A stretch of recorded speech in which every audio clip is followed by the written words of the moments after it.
مشہور جو شخصیات ہیں، طاقتور شخصیات ہیں، وہ صدر بن جائیں گے اور کچھ صدر سے اتر جائیں گے، اور پھر اس کے بعد عوام کی جو ہے وہ وقت ختم کر کے ایک شخص کے ہاتھوں میں دے دی جائے گی، اور وہ پھر اپنے طریقے سے اس ملک کو چلائے گا۔ اور پھر اس کے بعد یہاں پر ملک میں اگر جمہوریت کا آپ کو چھوٹی سی گنجائش بھی ملتی ہے نا، وہ تک بھی اس ملک سے ختم کر دی جائے گی، کیونکہ مقتدرہ کو یہ لگتا ہے کہ ہم لوگ فیصلہ ساز ہیں اور ہم جو بھی کام کریں گے وہ بہترین ہوگا۔ میں ذرا آپ کو ماضی کے کچھ جھلکیاں دکھانا چاہتا ہوں، پھر میں ڈی جی آئی یا ایس پی آر صاحب کی پریس کانفرنس کی طرف بھی آپ کو لے کے چلوں گا کہ انہوں نے کیا باتیں کی۔ دیکھیں، محسن نقوی صاحب جب یہ بات کرتے ہیں نا کہ یہ نظام کولیپس ہو چکا ہے، وہ یہ نہیں بتاتے کہ یہ نظام کب کولیپس ہو گیا تھا۔ سر، یہ نظام تو 10 اپریل کی رات کو ہی کولیپس ہو چکا تھا، جب آپ نے ایک منتخب وزیر اعظم کو بیرونی سازش کے تحت آپ نے اس کو عوام سے نکالا تھا اور اس کی حکومت کو چلتا کیا تھا۔ یہ جتنا بھی سسٹم تھا نا وہ کولیپس کر چکا تھا۔ اس کی میں آپ کو دلیل رکھ دیتا ہوں۔ اس ملک میں جب عمران خان کی حکومت آئی تو کرونا کے وقت یعنی کہ 2020 میں، اور نواز شریف صاحب کا اگر ہم ٹینیور ملا لیں یعنی کہ 2017 کا، تو عمران خان کو جی ڈی پی گروتھ آپ کو پتا کتنی ملی تھی؟ -0.96 یہ گروتھ ریٹ تھی جو عمران خان کو ملی تھی، اور 2020 میں یہ گروتھ ریٹ تھی۔ اور اندازہ کیجئے عمران خان کتنا اس کو لے کر گئے ہوں گے آکے۔ عمران خان اس -0.96 جو جی ڈی پی کی گروتھ تھی اس کو 6% پہ لے گئے۔ اور اگر ہم بے روزگاری کی طرف چلے نا، تو عمران خان کو جو یہ بے روزگاری کی شرح ملی تھی نا، وہ تقریباً 7.1 پر تھی۔ 2017 میں بھی یہ شرح تھی، اور پھر 2020 میں جب کرونا آیا تو تب بھی یہ شرح موجود تھی۔ عمران خان صاحب کو صرف 1 سے 1.5 سال ملا اس کو ٹھیک کرنے کے لیے۔ جانتے ہیں اس بے روزگاری کی شرح کو کتنا کم کیا؟ تقریباً 6% پہ لے کر آئے۔ اور یہ بہت بڑا فرق ہے، 1.5 سال میں انسان اور کیا کرتا۔ لیکن یہ جب مقتدرہ کے چہیتے لوگ آئے، تجربہ کار آئے، یہ دوبارہ 7% پہ لے گئے۔ آج جب ملک میں ہم بات کرتے ہیں نا کہ سسٹم کولیپس ہو گیا تھا، تو اس وقت سسٹم کولیپس ہوا تھا جب عمران خان نے 150 کا پیٹرول دینا شروع کیا تھا، یعنی کہ 149 کا دینا شروع کیا تھا، اور یہ جب موجودہ ٹولہ آیا تھا، یہ محترم ناظرین کرام اب 350 کا دے رہا ہے، 250 کا دینے لگ گیا تھا۔ اسی وقت یہ سسٹم کولیپس کر گیا تھا۔ آپ کو سمجھ جانا چاہیے عمران خان کے دور حکومت میں پاکستانی عوام کو جو ہے وہ صحت کارڈ جیسی نعمت مل رہی تھی، تاکہ وہ اپنے گھروں میں جا کر یہ ٹینشن نہ کریں کہ ہمارا کوئی فلانا عزیز جو ہے بیمار ہو چکا ہے، اب اس کی ہم کس طرح سے عمارتداری کریں گے۔ عمران خان نے کہا تم نے ضرورت نہیں اس کی ٹینشن کرنے کے لیے، میں کروں گا۔ تو وہی چینی جو عمران خان کے دور پہ 90 روپے کی ملتی تھی، وہ 150 کی ہو گئی، 200 روپے کی ہو گئی، اور وہی آٹا جو 55 روپے کا ملتا تھا، وہی آٹا آپ لوگوں کے لیے 150 اور 100 روپے کا ہو گیا۔ تو یہ اس وقت تجربے کاروں نے کارنامے کیے تھے، اور اب تک یہ لوگ کر رہے ہیں۔ دیکھیں، عمران خان کا دور اگر نہ ہوتا اور کرونا کے دور میں یہی تجربہ کاروں کی ٹیم ہوتی نا، تو یہ آپ لوگوں کو زندہ رہتے ہوئے مار دیتے۔ یہ اتنی تباہی پھیرتے، یہ اتنے کہہ لے کہ آپ غیر تجربہ کار ہیں۔ مطلب ان کو کہا جاتا ہے یہ بڑے سیاست کے، معیشت کے بڑے ایکسپرٹ ہیں۔ جو مجھے یاد آتا ہے کہ ان کے بارے میں آپ لوگ بھی یہ بات کرتے تھے، یعنی کہ جب نئی حکومت آئی، سٹاک اوپر گیا، آپ کو یاد ہوگا، ایک ایک کر کے آپ نے اس معیشت کا بٹا بٹھا دیا، اور اب آپ یہ بات کرتے ہیں کہ دیکھیں نا اب ہم جو ہے نا کام کرنے کی طرف جائیں گے۔ 5 سال آپ نے اس ملک کا بیڑا غرق کیا، اس ملک کو پولیٹیکل سٹیبلٹی دی ہی نہیں، اور اب آپ یہ بات کر رہے ہیں کہ جی چلیں اب ہم آ کے نا سارے لوگ بیٹھ جاتے ہیں۔ جب عمران خان آپ کو بول رہا تھا کہ ڈی جی ایس پی سر اگر آپ کے پاس کوئی پلان ہے یا کسی اور کے پاس کوئی پلان ہے پلیز ہمیں دیجیے، ہم بڑھ جاتے ہیں، سائڈ پہ ہو جاتے ہیں، لیکن آپ نے کہا نہیں جی اس وقت تو ہمیں سب سے بڑا جو مشن ہے وہ پی ٹی آئی کو ختم کرنا ہے، کرش کرنا ہے اس کو، عمران خان کو کرش کرنا ہے، کیونکہ ذاتی انا پہ سوال آ چکا تھا، اور یہی اس وقت چلتا چلا آ رہا۔ ناظرین کرام، میں آپ کو آگے لے کے چلوں تو اڈیالہ جیل میں عمران خان صاحب کی جو طبیعت ہے وہ انتہائی ناساز ہو چکی ہے۔ عمران خان صاحب تک جو متعلق خبریں اس وقت موصول ہوئی ہیں وہ قربناک ہیں، انتہائی تکلیف دہ ہیں۔ عمران خان صاحب کو اس وقت جو اڈیالہ جیل کی جو کہہ لیں کہ آپ ہسپتال ہے اس میں شفٹ کیا گیا تھا کچھ مختصر عرصے کے لیے، اور پھر ان کو واپس لے کے آیا گیا۔ اب بتایا جا رہا ہے کہ عمران خان صاحب کا جو بلڈ پریشر ہے وہ نارمل نہیں ہو رہا، اور یہ بڑی خطرناک چیز ہے۔ عمران خان صاحب کی جو عمر ہے اس وقت ایسی خبریں آنا یہ بتاتی ہیں ہمیں کہ عمران خان صاحب جو میل کنزیوم کر رہے ہیں وہ ان کو پراپرلی نہیں مل رہی، اور عمران خان صاحب جس وقت قید تنہائی میں رہ رہے ہیں تو وہ بہت زیادہ افیکٹ کر رہی ہے ان کو۔ اب بتایا گیا کہ عمران خان صاحب کے جو ہاتھ تھے دونوں، لاسٹلی جب ان کو ہاسپٹل لے کر آیا گیا تھا تو ان کے دونوں ہاتھ جو تھے وہ کپ کپا رہے تھے۔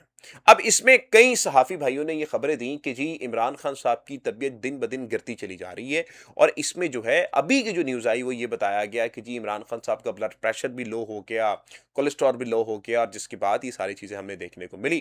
یہ خبریں کیوں اسی وقت پیک آف ٹائم پھیلائی گئی؟ یہ ذرا ہمیں سمجھنے کے لیے میں نے کچھ ذرائع سے اپنے کنفرمیشن کی، ان سے پوچھا کہ کیا آیا ایسی کوئی چیز ہوئی ہے عمران خان صاحب کے ساتھ جس وقت ان کی طبیعت کافی خراب ہو گئی ہو؟ تو اس حد تک تو خبریں بالکل درست تھیں، جہاں پر عمران خان صاحب کے ہاتھ کپ کپانے کی بات تھی، جو ہاتھ ان کے ہل رہے تھے، لیکن باقی جتنی بھی خبریں تھیں، یعنی کہ عمران خان کی طبیعت انتہائی خراب ہو رہی ہے، چیزیں ہو رہی ہیں، تو یہ ساری خبریں اس لیے اڑائی گئیں، اس کو ایگزیجریٹ کر کے بتایا گیا تاکہ آپ لوگوں کے بیچ میں سے مایوسی پھیلائی جا سکے۔ یہ ایک پریکٹس ہوتا ہے، سمجھیے کہ کشمیر اس وقت نکلا ہوا ہے، اسلام آباد کے اندر ایک انقلاب برپا ہو گیا ہے، تو عوام کا دھیان ہٹا کے اس طرف ہم لوگ ڈائیورٹ کر دیں تاکہ اس چیز پر ہم لوگ کارروائی کر سکیں۔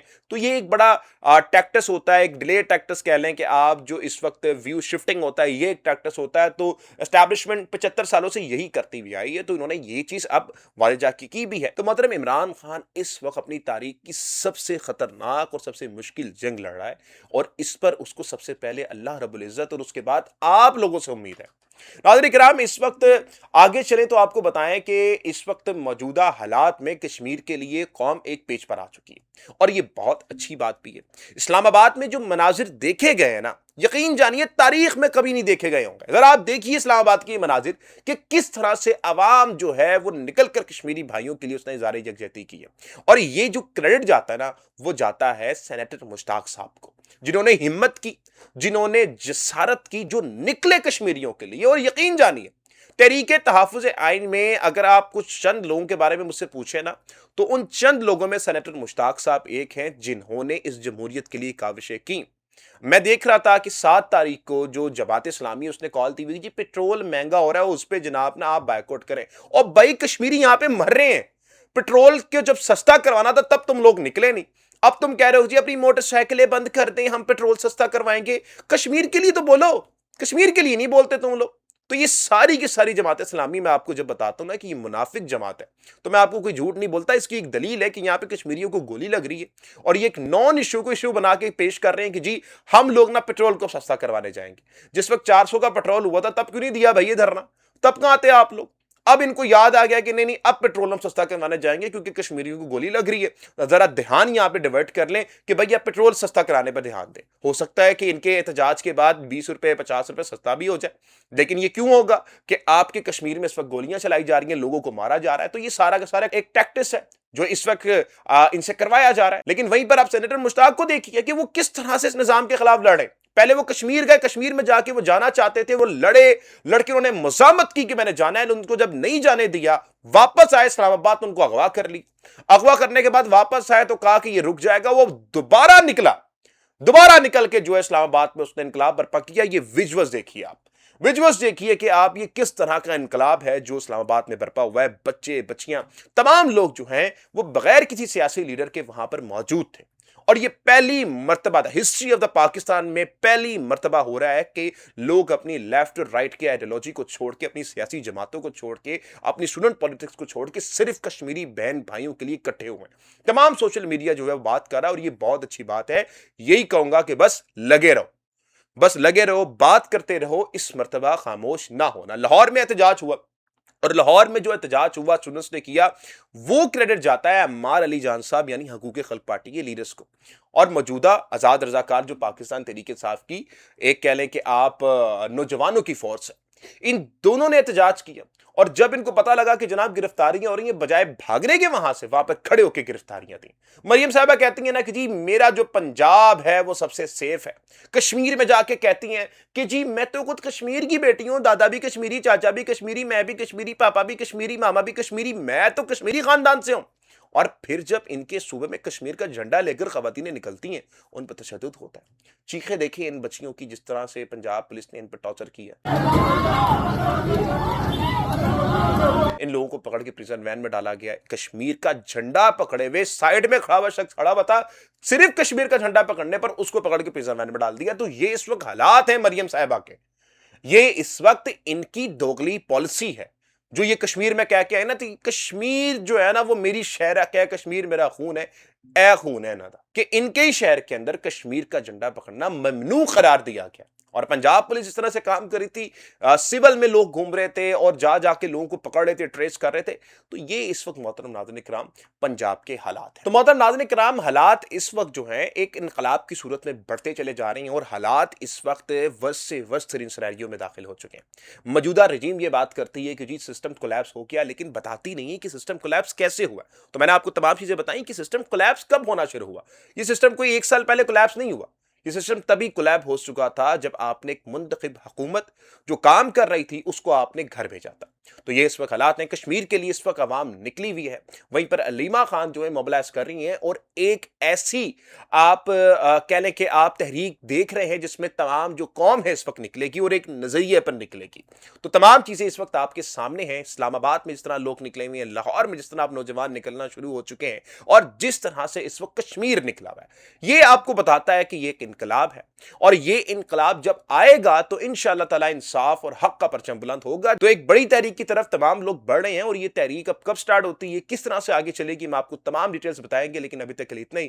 اجازت دیجیے گا، ملتے ہیں ویڈیو میں. پاکستان زندہ باد، پاکستان پائندہ باد.